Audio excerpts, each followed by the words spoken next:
Am I the butthole for telling my mother-in-law that it's not her money? Throwaway. I 33, female, and my husband, Bill, 34 male, eloped the day after our college graduation.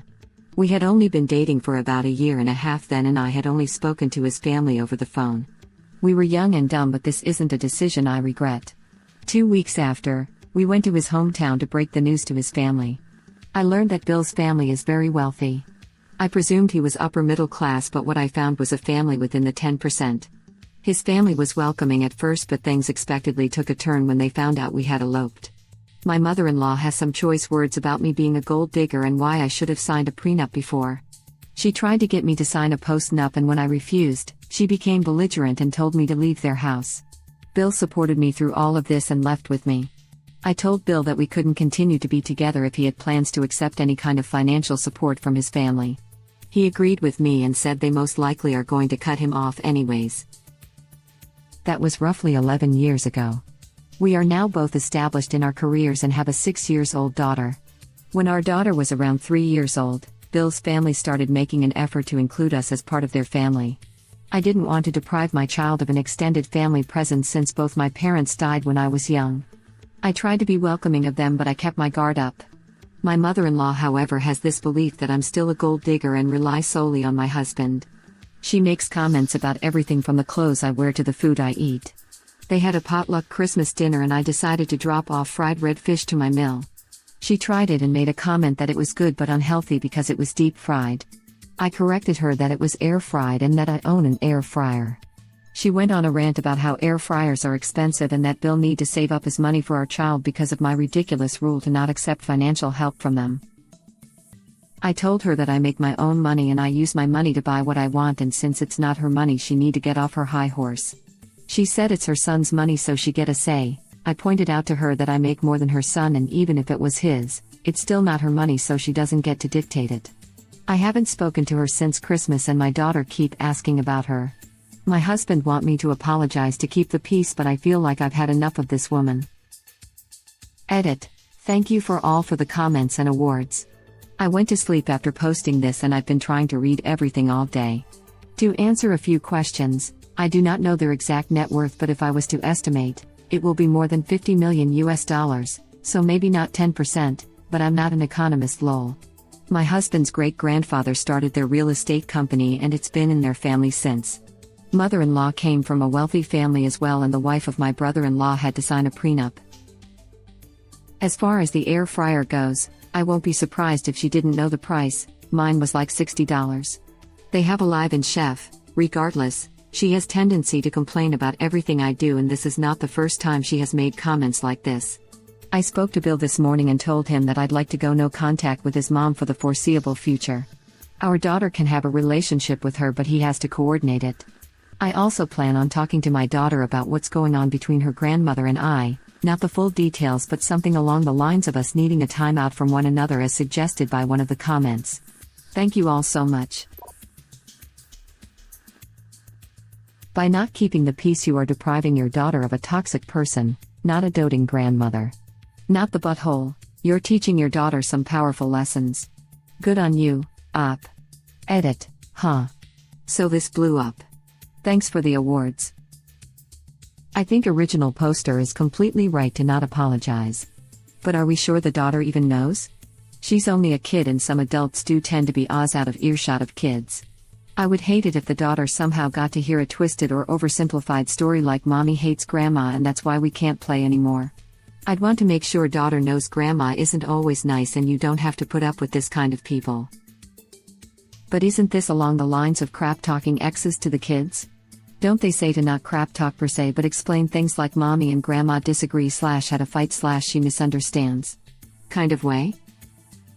Crap talking isn't telling the truth. You can inform kids in a kid-friendly, non-inflammatory way, and it's not crap talking. Honey, we aren't visiting grandma right now because she's in timeout. She wasn't kind to mommy, and you know it's important to be kind to others, right? Sometimes grown-ups break the rules, too. And it doesn't make it okay just because they're grown-ups. Does that make sense? That young, everything is an opportunity for a lesson. This is a great one to teach boundaries and kindness, even when a person is a loved one, adult, or an authority figure. It is so important to teach kids boundaries and to not let a toxic person to walk all over them. Everything can be turned into a lesson. Definitely not the butthole. Lead by example. The behavior is not okay. Teaching your child how to deal with family turmoil in a healthy and mature way is priceless. Good job, Mom. Ask your husband to sit down with his mother and talk to her about her behavior.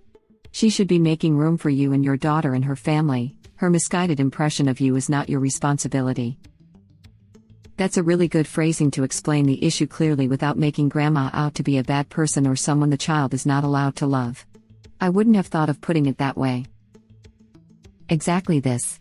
I told my kids similar things when I went NC with my bio father.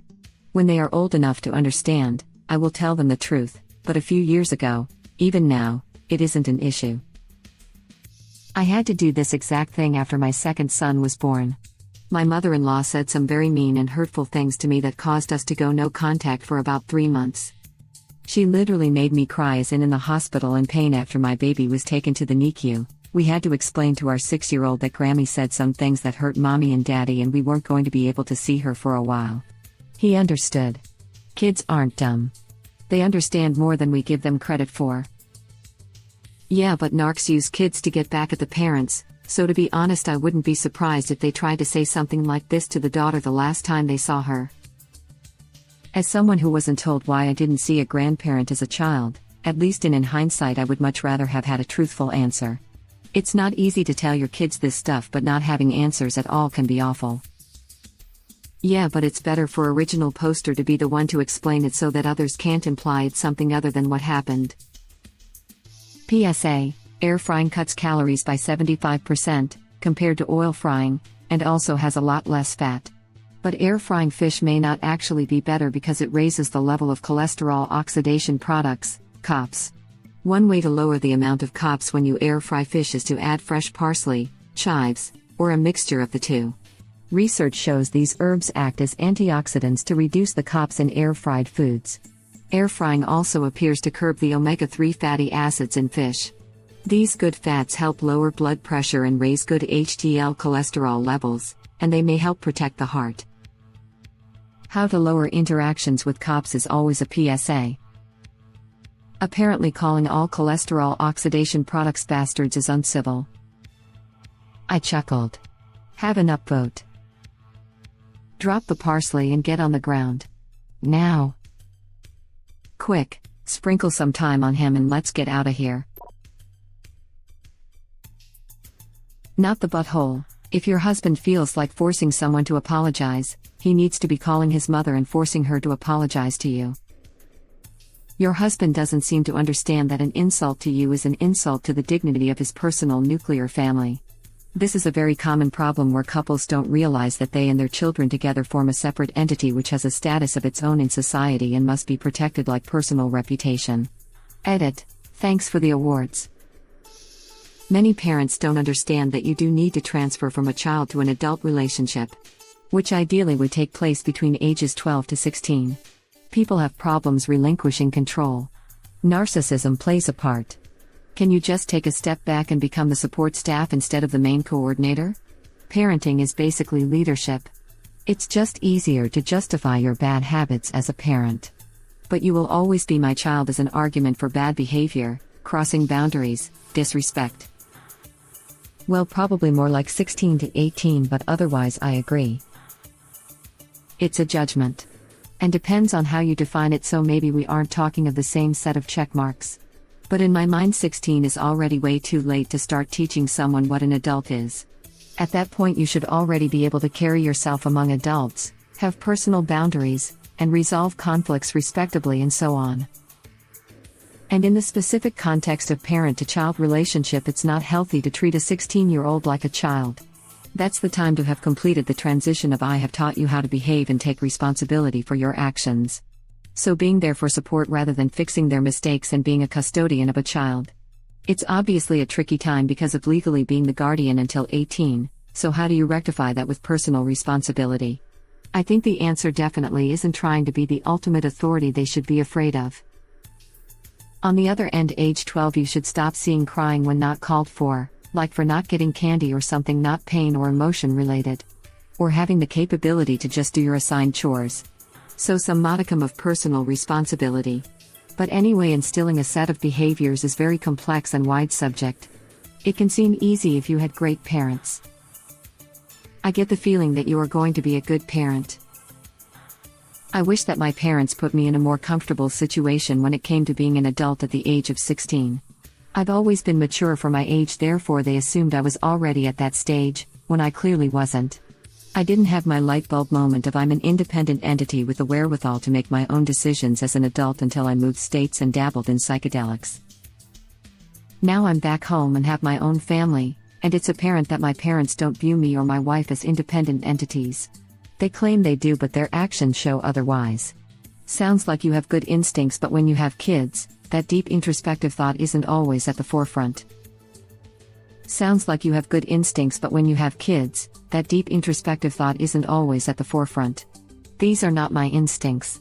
I was not raised according to any of this.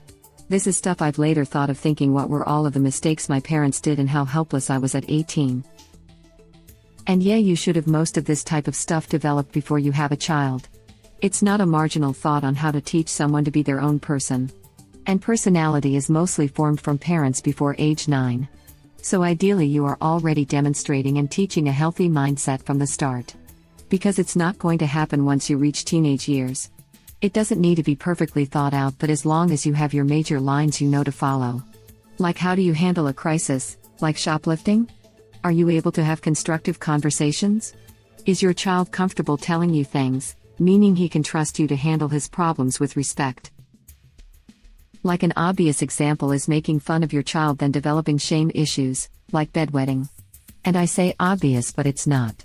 Same as leadership, but more difficult as you have to actually help build a personality. Little easier in the workplace as you can just fire them if they are not up to par. I absolutely agree with this. If you need to monitor your kids, it is because you failed at teaching them safety and consequences. I believe parents should actually discuss their own failures and personal screw-up, things that got them into trouble and their consequences with children, so that they can make informed decisions and also approach parents easily when they have a problem. If you need to monitor your kids, it is because you failed at teaching them safety and consequences. The other half is narcissism of how it will reflect on me. It might not be such a surface level thought, so they don't understand it for what it is. So it's this feeling of dread of what if something happens. It's a feeling for good parents, even if they don't let it negatively affect their behavior towards their children, like being overly strict helicopter. If something happens, it will reflect poorly on me as a parent. Especially for a narcissist who hasn't learned to not micromanage, it's difficult. If your child becomes independent, then how the hell do you have control over them? Strict set of expectations on how the child needs to be to reflect correct back on the parent. Goes beyond the normal worry for safety. Wow, this makes so much sense. This is why my in-laws have treated us like garbage the last 11 months. They think they are using tough love to teach us a lesson, because we hurt their feelings by isolating our extremely high-risk premature baby. My husband is close to 40. And all that they have accomplished is ruining their relationship with their son because he's being, what? A good dad who protects his family? How dare he? But this has to be it. They don't know how to just be support staff, and they don't view either of their adult children as adults. I've seen this with sister-in-law as well. I never realized it was a control issue. That explains so much of the last year. They went from supportive and loving to ridiculous so fast when we said we would be isolating for baby safety, yes, even from them. Not the butthole. Your mother-in-law needs to mind her own business. Also, air fryers aren't some sort of impossibly expensive luxury item. She's being weird. It's one banana, Michael. What could it cost, $10? Seriously. I bought an air fryer for like $50 for Black Friday last year. They're not that expensive. I bet you use $50 of husband's money too. Ask your mother-in-law for forgiveness of spending $50. Crap, someone call up Forbes and get me on the cover with my 2 air fryers. I'm living in the lap of luxury. I have an air fryer and a deep fryer. I must be a 10%. People might even believe that I own a dishwasher if I tell them. Whoa there, Rockefeller. Now that's just bragging. No reason to flaunt your wealth. What if I have an air fryer, a crockpot, rice cooker and a dishwasher? Guess we're in the 1%. Oh my goodness, I didn't know a billionaire would be in the comments, Jesus. Step aside, peasant. I own the entire Ninja appliance collection. Fruit smoothies and jalapeno poppers aren't proper food for common beggars' stomachs. I get the feeling mother-in-law would have a go for original poster wasting her son's money on anything, whether that be an air fryer or milk. Sounds like wasting money was just a fallback after her first line of attack: fried food is unhealthy, proved ineffective. Yeah, I literally got an air fryer for $40 at Hobby Lobby, and I am nowhere near rich. Agreed. It seems like she needed a reason to fight. First deep-fried food. Then failing that, wasting money.